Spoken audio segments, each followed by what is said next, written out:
Welcome, my dear students. Today we are going to learn a new lesson. The name of the lesson is Quality. Okay? आज हम नया chapter start कर रहे हैं. Chapter का नाम है क्वालिटी. ओके, ये चैप्टर जो है हमको एक बहुत बड़ी सीख दे के जाता है. एक डेडिकेशन, एक मोटिवेशन, बहुत सारी क्वालिटी. यहाँ पर जो क्वालिटी वर्ड यूज़ किया गया है वो आजकल के ज़माने में बहुत ज़्यादा सूट होता है, क्योंकि आज आप देखिए मार्केट में कितनी सारी चीज़ें मिलती है, लेकिन क्या सभी चीज़ें क्वालिटी की मिलती है? नहीं. बहुत सारे एडवर्टाइजमेंट करती कंपनियां. आप कहीं पर कुछ सामान लेने जाते हैं तो एडवर्टाइजमेंट पे इतना पैसा खर्च हो रहा है कि उस चीज़ की क्वालिटी उतनी बेस्ट नहीं मिल रही, सिर्फ एडवर्टाइजमेंट हो रहा है. सो इस चैप्टर में narrator, so this quality is a chapter, और इसके ऑथर है जॉन गेल्सवर्दी.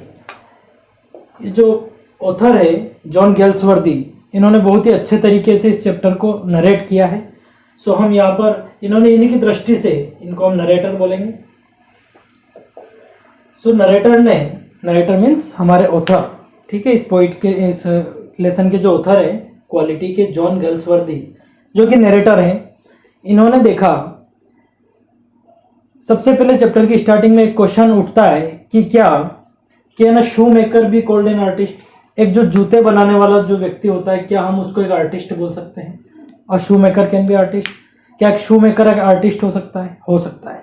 इस चैप्टर में देखिए ये कहानी शुरू होती है मिस्टर गेस्लर नाम के दो व्यक्ति, गेस्लर ब्रदर्स. उन्होंने उनके शॉप के ऊपर क्या नाम लिख रखा है? Gessler brothers.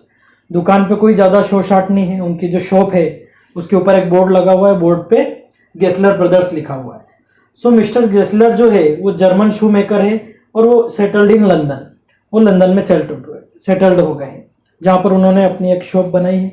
और ये जो नरेटर है ये 14 इयर्स की एज से ही, जब इनके पिताजी इनसे जूता बनाने जाते थे, तब से ही इनको पहचानते हैं. ठीक है. सो इनमें ये जो गेस्लर ब्रदर्स है, they are two brothers. One is elder brother, another is younger brother. ठीक है. सो नरेटर जाते हैं इनके पास शूज़ के लिए, इनको एक अच्छा खासा शूज़ बना के देते हैं. तो कहानी में ऐसा बताया गया है कि जब नरेटर जाते हैं तो ये बोलते हैं कि मेरे शूज़ में कुछ दिक्कत है. तो ये जो मिस्टर गेस्लर होते हैं, गेस्लर ब्रदर्स, ये बोलते हैं कि ये जो शूज़ है ये हमारे यहाँ का नहीं है, क्योंकि मैं मेरे शूज़ को जब बनाता हूँ तो उसके कोने कोने में, उसकी हर जगह मुझे पता होती है ये शूज़ हमारे यहाँ का नहीं है, लेकिन इसमें जो भी दिक्कत है मैं उसको दूर कर सकता हूँ, और अगर ये दूर नहीं होगा तो मैं आपके सारे पैसे रिटर्न कर दूंगा. तो एक तो ये जो नरेटर जाते हैं ये किसी और कंपनी का जूता ले जाते हैं, उसको भी ये ठीक करके देते हैं. दूसरी चीज़, वहाँ से जब नया जूता जब ये देते हैं गेस्लर ब्रदर्स, तो उसको बहुत ही क्वालिटी, बहुत ही शार्पनेस और बहुत ही फैसिनेटिंग वे में बना के देते हैं. और फिर रिटर्न में ग्राहक को ये भी बोलते हैं कि अगर आपको इसमें कोई दिक्कत आई या ये फिट नहीं बैठता है या फिर कोई प्रॉब्लम आती है तो मैं सारे पैसे वापस लौटा दूंगा आपको. ठीक है. सो बहुत ही बेस्ट क्वालिटी से, बहुत ही ज़्यादा मेहनत करके गेस्लर ब्रदर्स शूज़ बनाते हैं. सो नरेटर जो है इनके यहाँ से कुछ शूज़ ले जाते हैं और फिर अपने काम पे लौट जाते हैं. फिर कुछ दिनों बाद आते हैं तो देखते हैं कि जब रिटर्न में आते हैं तो ये जो दो ब्रदर थे ये एल्डर ब्रदर से शूज़ ले जाते हैं. ठीक है. और एक साथ बहुत सारे शूज़ ले जाते हैं ताकि उनको जो है बार बार आना नहीं पड़े. तो एल्डर ब्रदर से शूज़ लेके जाते हैं और रिटर्न आते हैं. तो रिटर्न आके जब ये देखते हैं तो इनको सिर्फ वहाँ पर एक ही यंगर ब्रदर दिखाई देता है. तो ये बोलते हैं कि आपके एल्डर ब्रदर कहाँ हैं? तो ये बोलते हैं कि मेरे एल्डर ब्रदर जो है वो गुजर गए हैं, उनकी मौत हो गई है, कुछ दिनों पहले ही वो नहीं रहे. ठीक है. सो नरेटर को बहुत दुख हुआ इस बात पे. फिर वो इनसे जो है यंगर ब्रदर से भी शूज़ लेके जाते हैं, क्योंकि इनको इनकी क्वालिटी बहुत ही ज़्यादा पसंद आती है. यहाँ पर क्या है कि पूरी मेहनत करते हैं गेस्लर ब्रदर्स, पूरा डेडिकेशन करते हैं, और ये जो गुड क्वालिटी का जो उसमें मटेरियल यूज़ करते हैं, लेदर जो यूज़ करते हैं वो भी बिल्कुल प्योर रहता है. लेदर जो यूज़ करते हैं वो भी प्योर. सो फिर बाद में आके जब ये गुजर गए हैं तो यंगर ब्रदर से भी वो शूज़ लेके जाते हैं, और फिर कुछ दिनों बाद आते हैं. ठीक है. फिर यहाँ से एक जोड़ी और शूज़ ले जाते हैं और एक वीक के बाद आते हैं। फिर जब ये एक कुछ दिनों बाद आते हैं तो देखते हैं कि ये बहुत ही कमज़ोर हो गए हैं। तो इनसे बात करते कि आप इतने वीक हो गए हो, क्या दिक्कत है शूज़ का। तो ये बताते हैं कि जो मार्केट में बहुत सारी कंपनियां हैं वो एडवर्टाइजमेंट पे बहुत सारा पैसा लगाती है। एडवर्टाइजमेंट तो बहुत अच्छे से करते हैं, लेकिन जो क्वालिटी रहती है, क्वालिटी शूज़ कोई भी कंपनी नहीं प्रोवाइड करती है। और एडवर्टाइजमेंट की वजह से अधिकतर लोग उस तरफ खींचे चले जाते हैं। तो ये यंगर ब्रदर ने नरेटर को बताया कि ये प्रॉब्लम है और ये बहुत सारी कंपनियां हैं, पैसा भी बहुत सारा वसूल करते हैं, बहुत ज़्यादा, कई गुना ज़्यादा पैसा लेते हैं।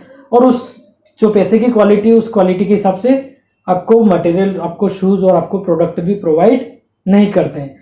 तो नरेटर को काफ़ी दुख हुआ। ये एक शूज़ लेके, एक पेयर और लेके जाता है कि आप मुझे एक और दे दो, मैं आपसे सारे पहले भी खरीद के गया था 2 बार, एक बार और लेके जाता है।